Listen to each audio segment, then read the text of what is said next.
comerciantes o responsables. Este programa es presentado por compuperiquito.com. Recargamos tus ideas. Tecnohospitalaria.com, la calidad que da la experiencia en servicio técnico de equipos médicos y estéticos.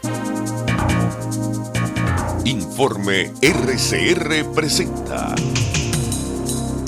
Titulares de la Mañana con Pedro García Otero.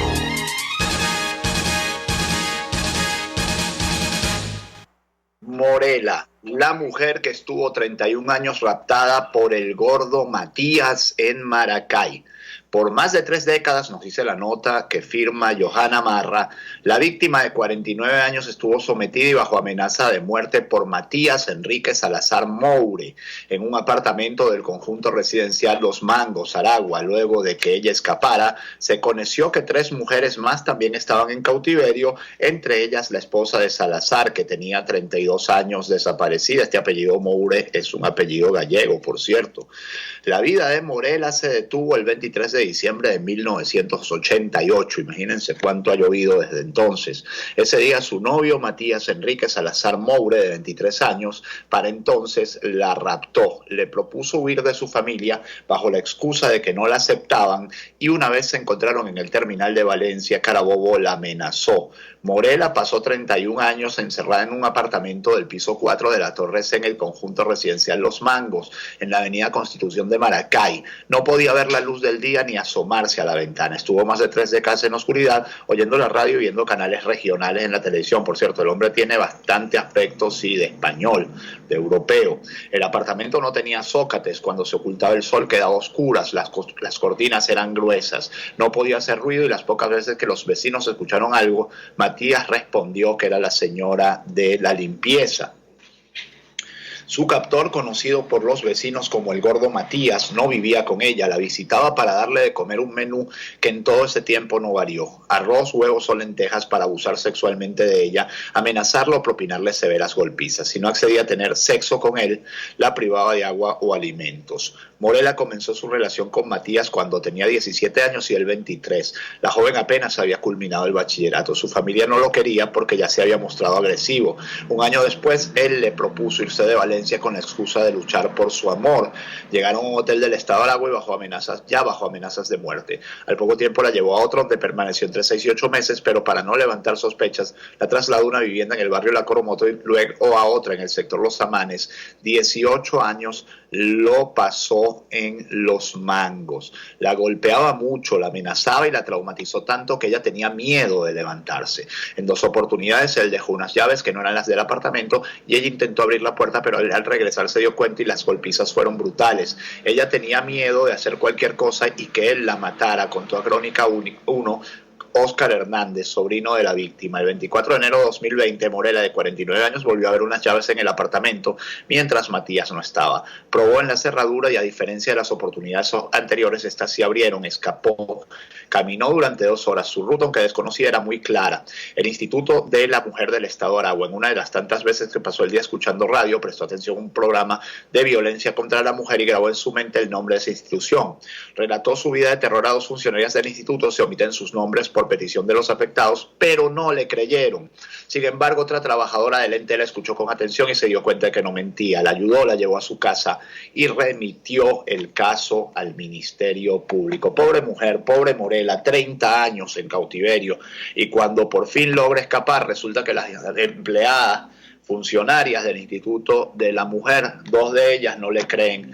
Dios mío, yo no puedo ni imaginar el terror, el miedo que pasó. Uno no puede ni imaginar el terror, el miedo que pasó esa mujer durante tanto tiempo. Por cierto, Crónica 1 se anota tremendo tubazo, un tremendo éxito con esta información, esta historia, una historia aterradora. Y hay otra nota que firma el mismo portal, dice: caso de Morela evidencia que la sociedad normalizó la violencia de género. Defensoras de los derechos humanos y diputadas a la Asamblea Nacional indicaron que hay ausencia de protocolos para atender a las víctimas y falta de formación de los funcionarios públicos. Justamente lo que hablábamos. La sociedad debe reconocer cuántos tipos de violencia existen y saber identificar los casos. El rapto de Morela posiblemente era un secreto a voces en el conjunto residencial Los Mangos, en la avenida Constitución Constitución de Maracay, Aragua, luego de que sus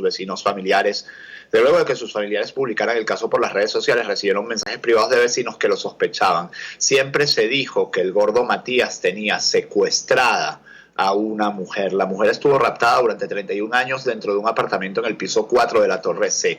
Matías Enrique Salazar Moure la convenció a huir de su casa cuando ella tenía 18 años porque la familia no lo aceptaba como su novio. Beatriz Borges, directora del Centro de Justicia y Paz de Paz, comentó que la sociedad ha normalizado la violencia de género y las instituciones no tienen las capacidades necesarias para identificar cuándo están frente a una víctima. Terrible historia con la que amanece esta Venezuela del 7 de febrero de 2020, 31, casi 32 años, secuestrada Morela por el gordo Matías.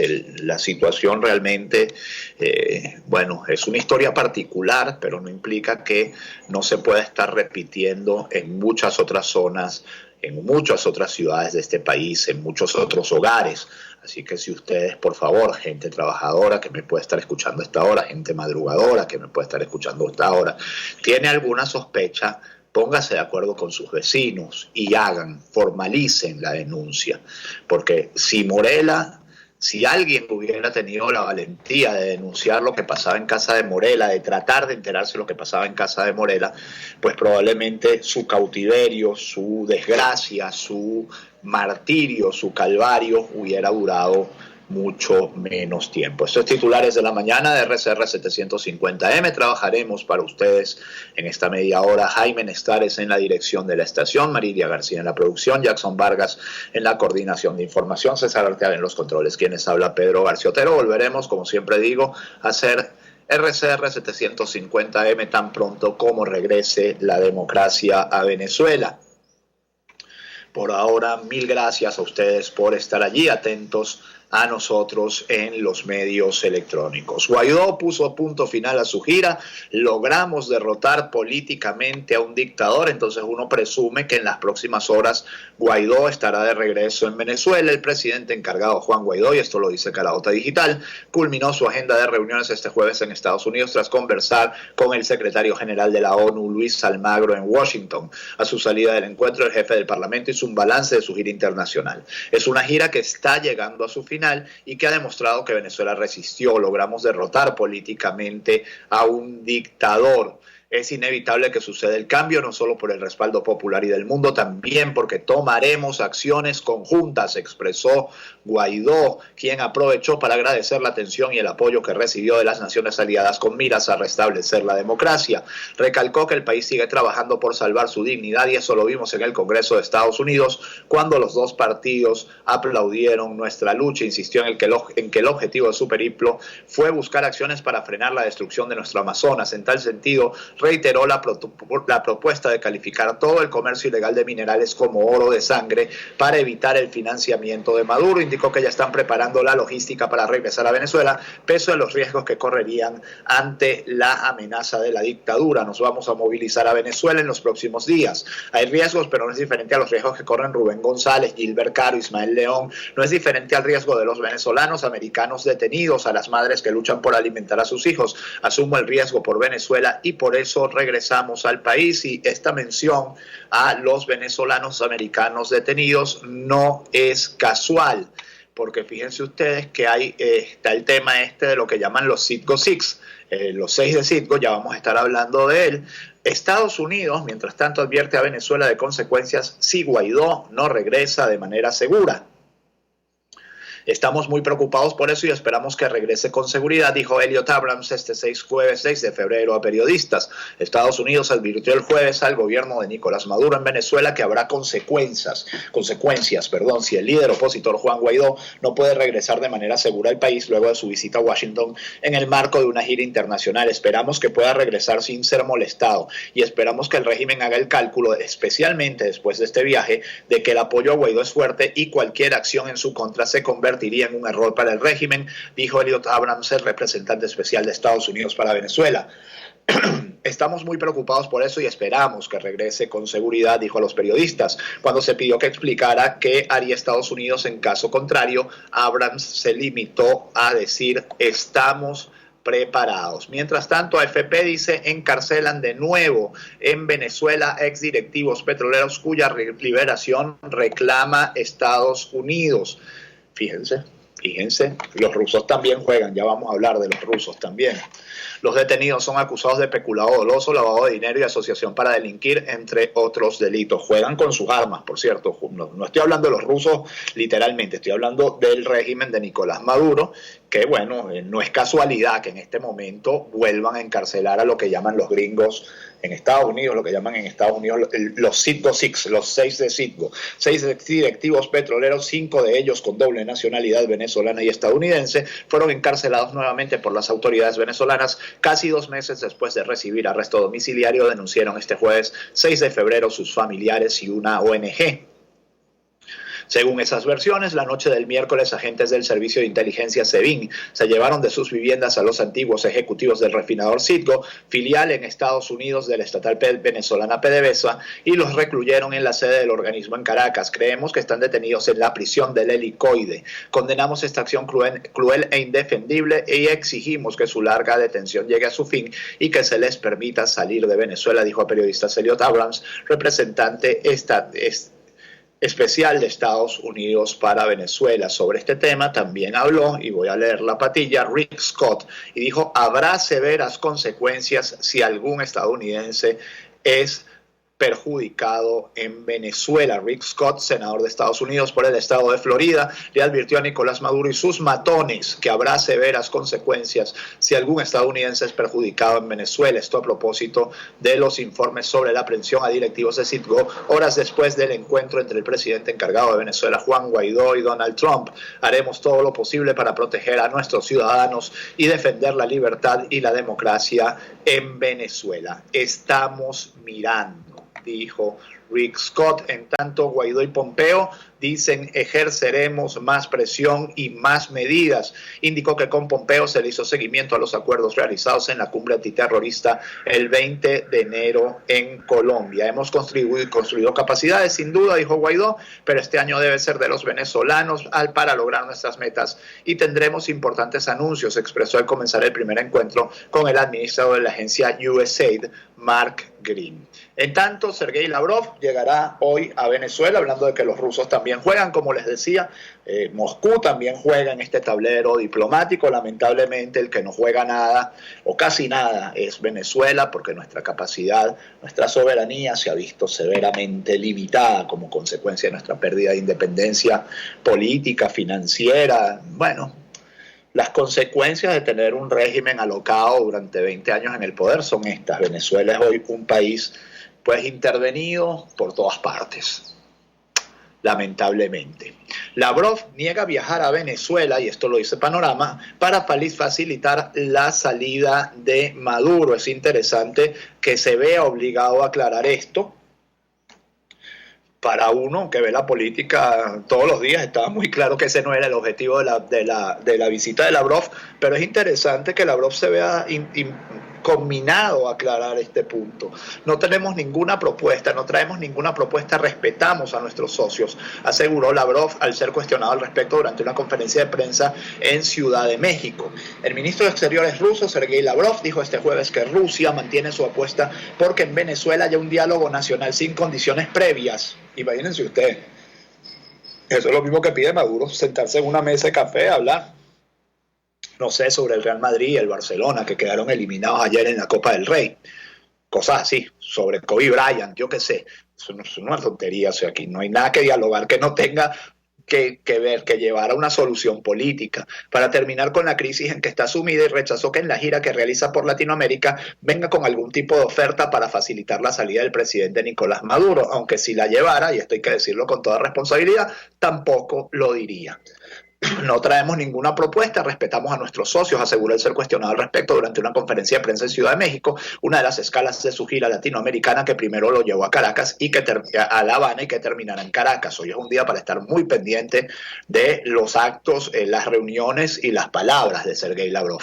Lavrov consideró que las iniciativas que exigen la retirada de Maduro como exigencia previa al diálogo no son útiles para intentar solucionar una crisis que ya dura años, pero que se agravó tras las elecciones de 2018 consideradas fraudulentas fraudulentas por la oposición, y luego con la autoproclamación hace un año del opositor Juan Guaidó como presidente encargado. Rusia coincide con México en rechazar el uso de la fuerza para resolver la crisis venezolana y en las posibles salidas. Ayer, por cierto, también salió Pedro Sánchez, sin que nadie viniera a preguntárselo, porque que España no apoyaba de ninguna manera una salida de fuerza en Venezuela, etcétera. Pedro Sánchez tiene problemas más graves y más urgentes, como este que dice ABC. Delcy Rodríguez habló con Pedro Sánchez desde Barajas para que no recibiera a Guaidó. Las fuentes consultadas por ABC aseguran que en un momento de la conversación, Delcy Rodríguez dijo con claridad a Pedro Sánchez: si recibes a Juan Guaidó no vamos a poder avanzar. Y en otro momento aseguró que teníamos un acuerdo. Imagínense ustedes qué clase de acuerdo puede haber aquí. Bueno, hay que darle la credibilidad a ABC. Si usted quiere darle la credibilidad a ABC sobre esto, puede dársela. Si no quiere, no puede darse, puede no dársela. Pero vamos a leer lo que dice ABC. En la madrugada del pasado lunes 20 de enero, el ministro de Transporte y secretario de Organización del PSOE, José Luis Ábalos, se reunió con la vicepresidenta del gobierno chavista de Venezuela en una zona reservada del aeropuerto de Barajas. Pero Rodríguez no habló solo con Ábalos. ABC ha podido saber, tanto por fuentes de la oposición venezolana como por fuentes próximas a la vicepresidenta, que José Luis Ábalos, que estaba muy nervioso y apurado por lo delicado de la situación, llamó desde su móvil personal al presidente del gobierno, Pedro Sánchez. Cuando este contestó la llamada, Ábalos le pasó el teléfono a Delcy Rodríguez para que ambos pudieran hablar sin intermediarios. Fue una conversación breve, aseguran las mismas fuentes a las que ha tenido acceso ABC, pero Sánchez y Rodríguez tuvieron tiempo suficiente para hablar de 3 asuntos, entre otros, que interesaban muy particularmente a la vicepresidenta venezolana. Delcy Rodríguez pidió a Pedro Sánchez que no recibiera en Madrid a Juan Guaidó, el presidente encargado de Venezuela y líder de la legítima Asamblea Nacional. Y efectivamente Pedro Sánchez no se vio con Guaidó. Con el único miembro del gobierno con quien se entrevistó fue con la ministra de Exteriores, Arantxa González Laya, encuentro que tuvo lugar en la Casa de América y no en el ministerio. Las fuentes consultadas por ABC aseguran que en un momento de la conversación, Delcy Rodríguez dijo con claridad a Pedro Sánchez: si recibes a Juan Guaidó no vamos a poder avanzar. Y en otro momento aseguró que teníamos un acuerdo. Otro de los asuntos que trataron fue la presencia de Leopoldo López en la residencia del embajador español en Caracas. Delcy Rodríguez, según estas fuentes, habría comunicado al presidente del gobierno español el malestar que causaba al gobierno chavista la presencia ya tan prolongada de Leopoldo López en la residencia del embajador español en Caracas. Y esto yo lo sé de fuentes muy buenas, de fuentes muy directas, que para el gobierno español en efecto es muy incómoda la presencia de Leopoldo López en la embajada de Caracas, pero está en un brete por la sencilla razón de que Leopoldo López no se quiere ir de Venezuela, se quiere quedar en Venezuela hasta el momento en que cese la usurpación, dice uno. Es muy lógico que un dirigente político de la talla de Leopoldo López sepa que fuera del país vale mucho menos, digamos, como político, que dentro. Merlano en Tribunal de Caracas: me iban a asesinar y a enterrar en Valledupar. Cambió el tema porque curiosamente la audiencia de presentación de Aída Merlano, ex senadora colombiana, muy guapa ella, impactó por su elegancia, dice Panorama, fue transmitida por televisión, primera vez en 20 años que una audiencia de un caso cualquiera, político o no político, es transmitida por televisión. Soy una perseguida por Iván Duque. Merlano solicitó a los tribunales venezolanos una audiencia especial para ser escuchada por los medios de comunicación, en especial por los periodistas colombianos. Bueno, nosotros los periodistas venezolanos pedimos una audiencia especial para que nos permitan entrevistar a Juan Requesens, por ejemplo. ¿Eso va a pasar? Por supuesto que no va a pasar. Así lo refleja, de hecho, Carauta Digital. Comenzó la novela arreglada y bien peinada. Aída Merlano solicitó protección a Maduro. Merlano, a pesar de haberse sido detenida por la PNB el pasado 27 de enero en El Milagro, portando documentación falsa, está siendo imputada por la Fiscalía por los delitos de usurpación de identidad y falsificación de documento. El excongresista estaba en el Palacio de Justicia sin esposas, algo que por cierto no le permiten a ningún otro detenido. custodiada por algunos funcionarios de la Guardia Nacional. Durante su audiencia desconoció los delitos de compra de votos de los que se le acusa en Colombia. Saben ustedes que llevan días Maduro y Diosdado Cabello diciendo, bueno, en efecto, que Aida Merlano iba a soltar la sopa y entonces que iba a decir todo lo que sabe de la clase política colombiana. La clase política colombiana tiene sus miserias, no tantas como la clase política venezolana, pero tiene sus miserias. Y cierro este bloque. CIDH se reunió con víctimas del régimen de Maduro en Cúcuta. Esta es una nota que firma la periodista Jimmerlis López en Caraota Digital. La delegación de la Comisión de Derechos Humanos de la OEA se reunió este jueves con víctimas de violaciones a los derechos humanos cometidos por el régimen de Nicolás Maduro. En primera fila, Walter Márquez, un hombre que lleva toda una vida desde el Táchira y desde todo el país en la lucha por la defensa de los derechos humanos. 6:49 minutos, vamos rapidito a hacer la pausa comercial. Enseguida volvemos con más titulares, un poquito más de titulares de la mañana. Usted escucha Titulares de la Mañana con Pedro García Otero, solo por RCR 750 AM.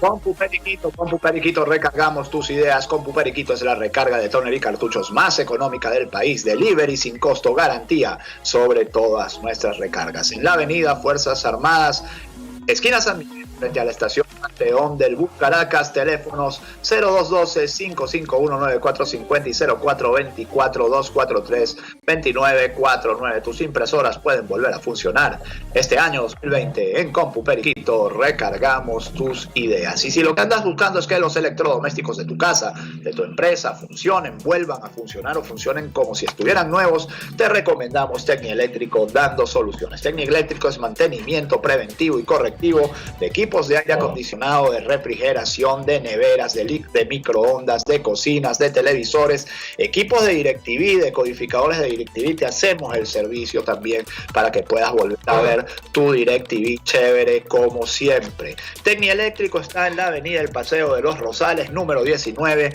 muy cerquita del elevado de la avenida Roosevelt y de la avenida Nueva Granada. 0424-294-8590 y también en Facebook y en Instagram. Tecnieléctrico, dando soluciones. Sintonícenos a través de Periscope, @RCR750, la radio que se ve. Una palabra bien dicha y en el momento oportuno puede hacer la diferencia. Palabras sueltas pueden no significar nada, pero juntas pueden mover el mundo. Palabras más o menos me estás dejando. Descúbralas junto a una periodista intrépida, incisiva y audaz, María Alejandra Trujillo en Palabras más, palabras más, palabras menos. Palabras más, palabras menos. De lunes a viernes, a partir de las 7 de la mañana, por RCR 750 AM.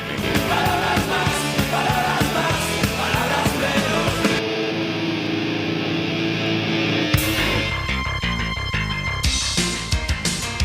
Estás escuchando Titulares de la Mañana con Pedro García Otero, solo por RCR 750 AM.